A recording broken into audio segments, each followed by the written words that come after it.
I've neglected a lot of routine maintenance on this since I've had it, really, because it didn't move for 4 years. And after that, after I hastily threw everything together, just didn't have the time. Oh, you like my headrest? That's the box that the part I'm about to throw in is in. And you can see my problem. I'm hoping to solve this problem. This thing is leaking like crazy. So I'm just going to do a quick, hopefully, transmission filter change. And I think I'm going to make a mess.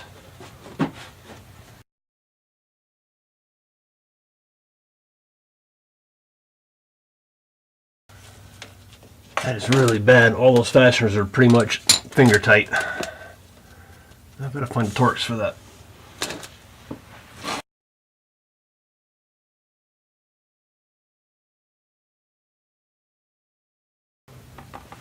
And one of the guys at work called me out. Well, not really called me out. He said, have fun with that. You're going to make a mess and get covered in transmission fluid. It's like, nah. I've done this before.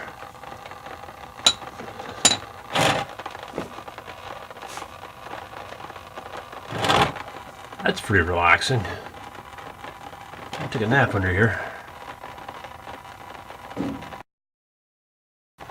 This transmission wasn't as big as a refrigerator, about as heavy.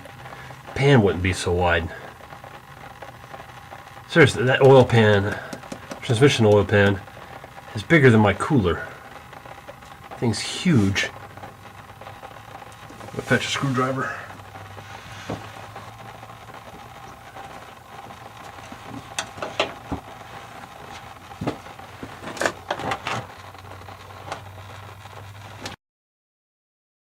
You know, there's a spot for a plug right there. Plug. Ah, it got me. And this reminds me of an old joke. I just don't remember which one.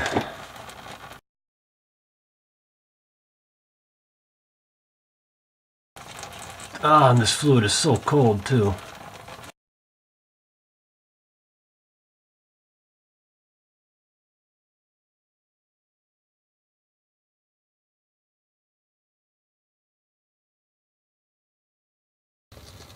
Oh, it's gonna smoke like crazy when it starts. Ah. How did I get a drip all the way up there? My headrest is failing.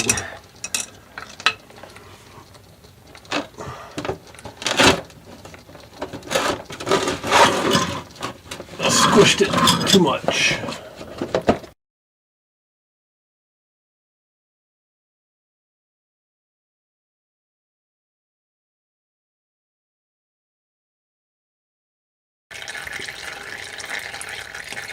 Now the city's going to get really gross when I'm done.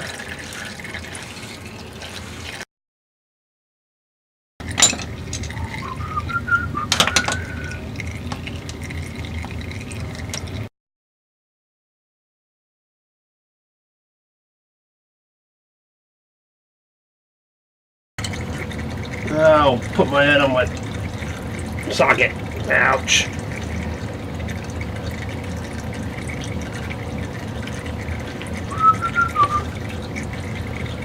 Well, so far, I haven't made as big a mess as I normally make, just changing my oil.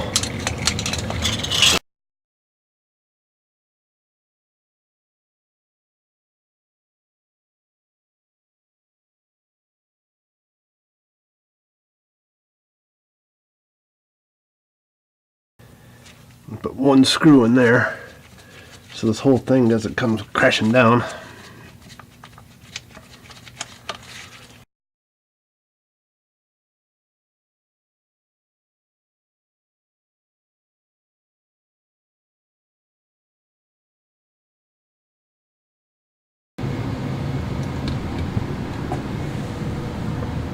Alright, so you guys missed the artful removal of the pan when it decided to come down on me. It's probably too bright. Looks like a homicide scene under there. But that's the pan. It's the inside of the pan. Got all the fluid out of it. I don't know what's normal. There's no big crunchy bits in there. There's a lot of friction material, and I guess that's all that schmoo there. I guess that's from the stator rings or whatever the rings that go in between the friction rotor pads, the clutches. I don't know what's normal, so clean that out, reseal it, slap it back together. So what'd you miss? Got that thing clean. Wasn't that bad, full of gold swirlies. Gonna reuse most of that because it looks mostly okay. It's full of all the good stuff. Don't want to put fresh transmission fluid in just because. But instructions I read said to use an oil soluble grease to help hold the gasket down. Alright, so I've got red bearing grease I'm going to use instead. And I'm going to use a lot of it.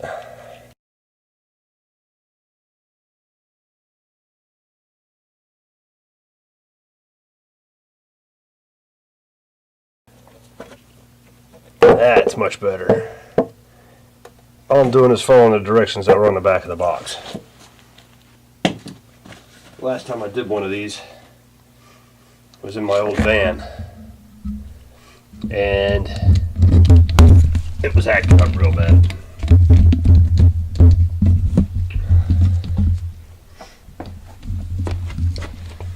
Of course, I overfilled it, which made things worse.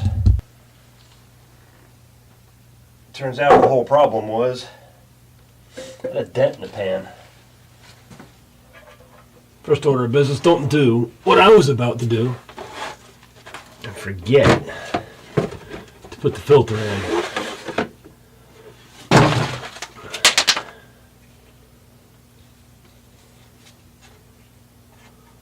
That's just a standoff.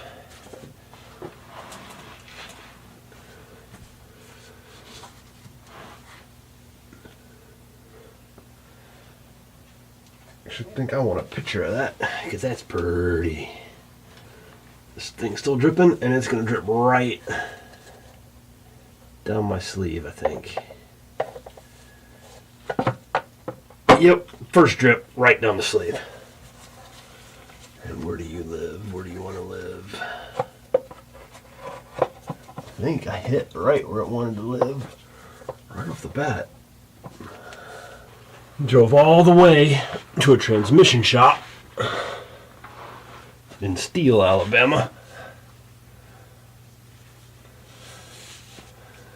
I'm tired of getting stabbed in the head by kitty litter bits. But anyway, drove it all the way there, acting up the whole way.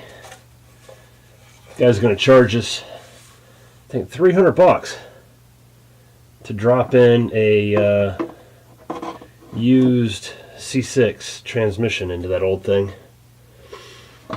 Get there, guy pokes around underneath, says, "Hey, you've got a dent in your transmission pan. I'm going to smack that out with a hammer for you. Put that pan back on, and we're going to test drive it and see if that solves your problem." And it did. That guy could have easily have charged us what they quoted us to do the original job we wouldn't have known. And he would have had a good transmission on his hands. That just needed a dent wanged out of the pan. But he didn't. He charges $50 for all that. This thing is being difficult, and it's not wanting. Feels like it's contacting something in there.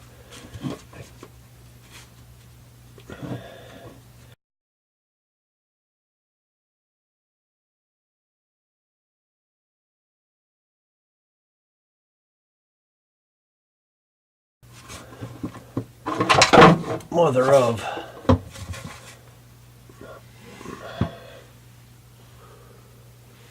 And I don't know where that fastener went.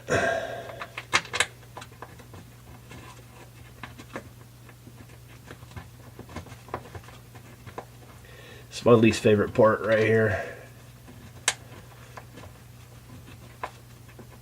Got 20 stinking holes to line up.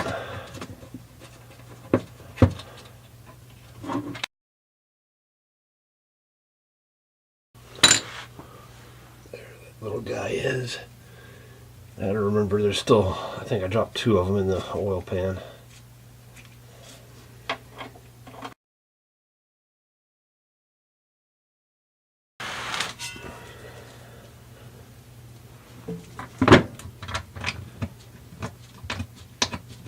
You didn't see that.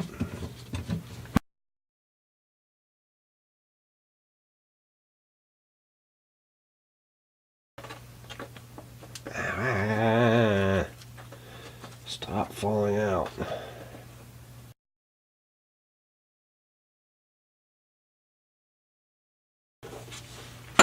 Where'd you go, you little bugger?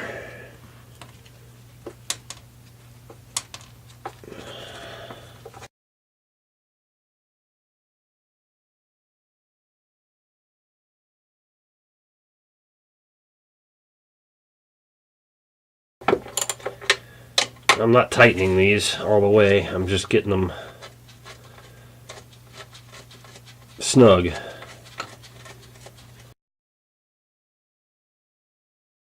I think I know where I have one weird bolt. I think that somebody broke one at some point in this thing's long life. And that bolt is way oversized, so I think they even had to drill and tap the case to make that fit. Now this case is not original. The rest of the transmission is. All the guts, I suppose the fluid's all been swapped out now. Just because it leaks so bad. It's never, I don't think it's ever been intentionally changed.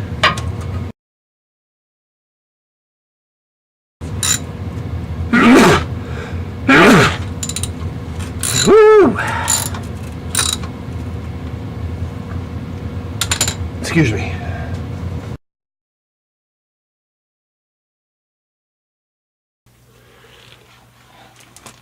There they are. There you are, little buggers.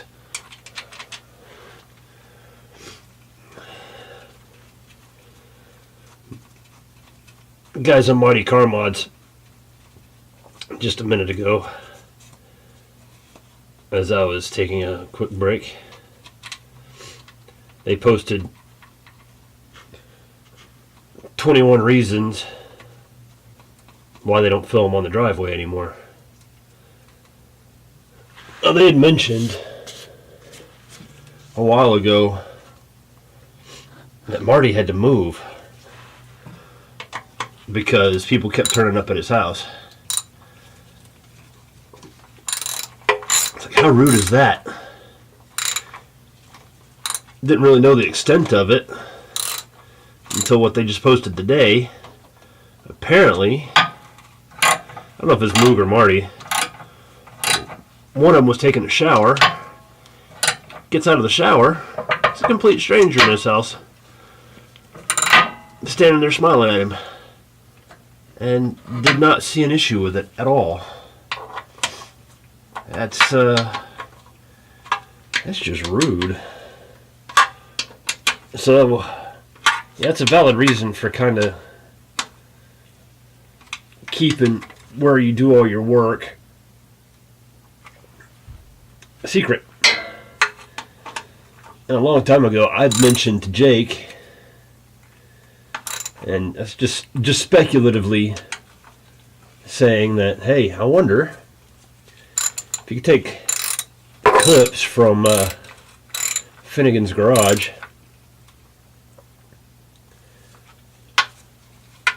and figure out where he lived. Just for a laugh. I would never do anything with that information. That would be weird and creepy, and I would not appreciate it if somebody did that to me. And I don't know if Finnegan had already started having trouble. Jake mentioned to me later that he had people follow him home, and I think Finnegan may have said it on Finnegan's Garage. But Jake was like, "Yeah, that's kind of a good point, because you can see street signs in some of the videos." And then, I think it was the very next episode, Finnegan says, "Yeah, we're having to be careful now because we've got a garage full of stuff. Everybody knows what's in there. We've got a wife and kids, and I'm not always home. Don't want people just turning up and thinking that's all right." So yeah, he quit filming stuff anywhere near his house. Kind of a bit late with the driveway, but I guess that part of town is kind of sort of cookie cutter.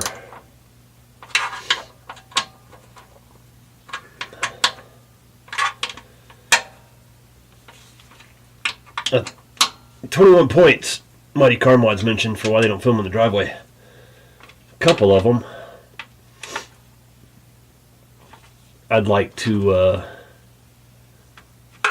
kind of address. It's points 8, 11, and 21. And they're all pretty much the same point. Was that they needed room to grow. And the comment was made that you can only paint or show how to paint wheels in a driveway so many times. And that's true. But you don't need, guys, Mighty Car Mods, Roadkill, anybody that does stuff like that, Invincible Extremes, Flying Sparks, you don't need to constantly try to make bigger and bigger and bigger and bigger shows. You don't constantly trying to outdo yourselves. That's a problem with modern movies or sequels. They think they got to have more explosions.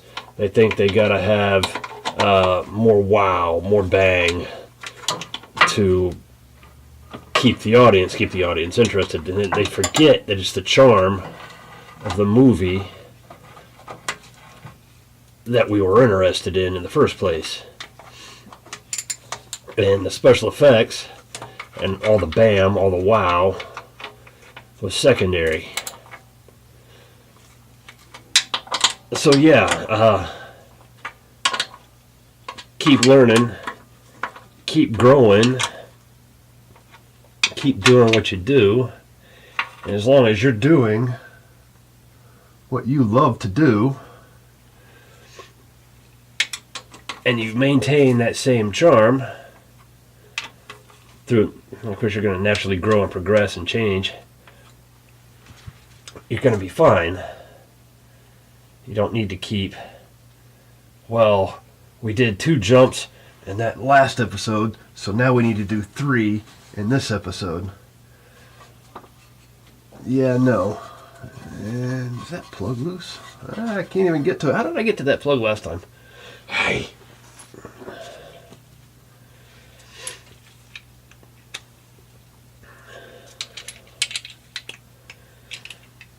But anyway,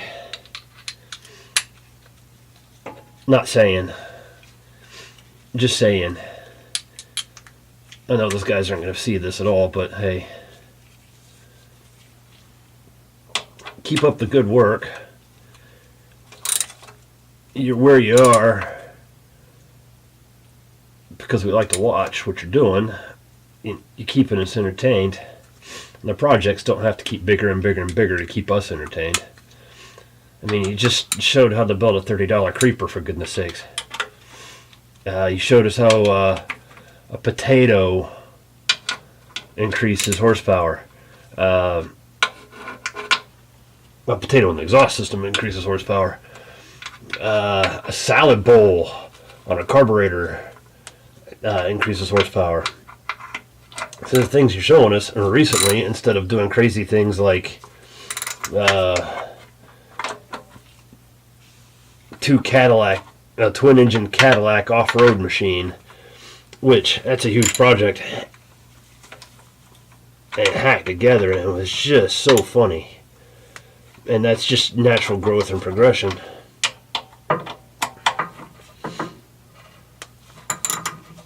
Hey, this thing is not tightening up. I should have used my little ratchet. But anyway, that's just me.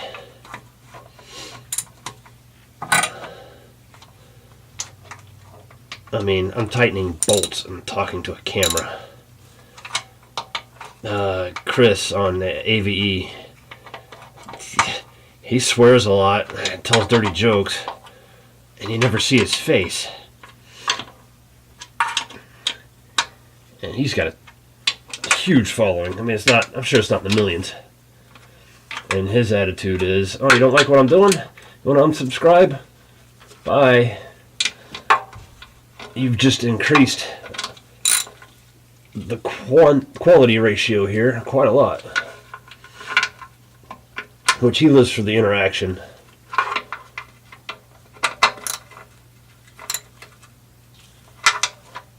As far as bigger and bigger and better things, Cody's lab, he just showed how to refine uranium. There's a whole lot of nothing happened. It's just like all his other videos. Took him forever to do just because of the process behind it. It's immensely fascinating. But I think he's got over 1 million subscribers now. And his channel basically looks like crap. Just because his throughput and what he's doing, he just doesn't have time to do a really awesome job of production work, and he doesn't need to. I mean, recently he's stepped up a bit, probably just because he's got a better camera. And camera technology has come a long way. So his stuff has started to look really good, or look better at least. And he does, his intros are pretty cool. But in order to keep videos going, he posts an awful lot. And that, it takes time to edit and produce and do all that. So he would rather keep good informative videos and lots of them than focus on making them pretty. And he's pretty much staying true to himself. I don't know if he's doing that on purpose or if that's just his thing. Whichever. This thing just does not want to tighten up.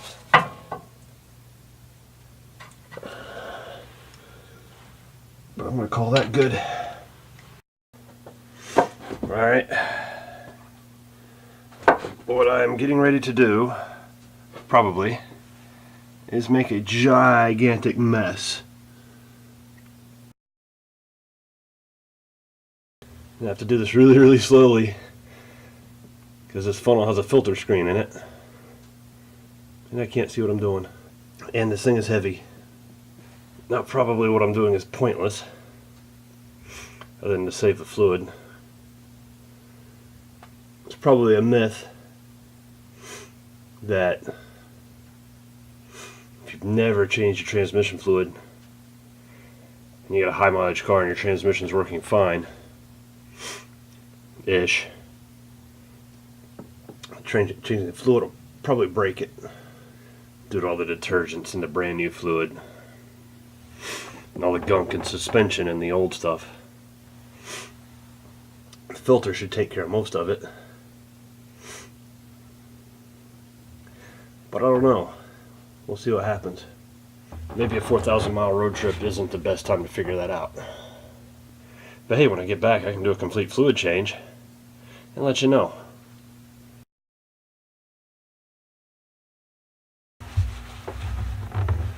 So far, I haven't gotten any on the exhaust manifold.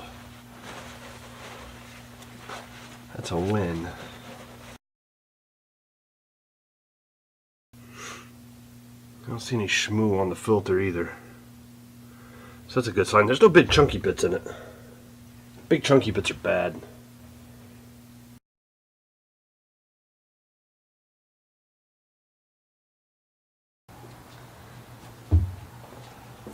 Alright, it's gonna get loud.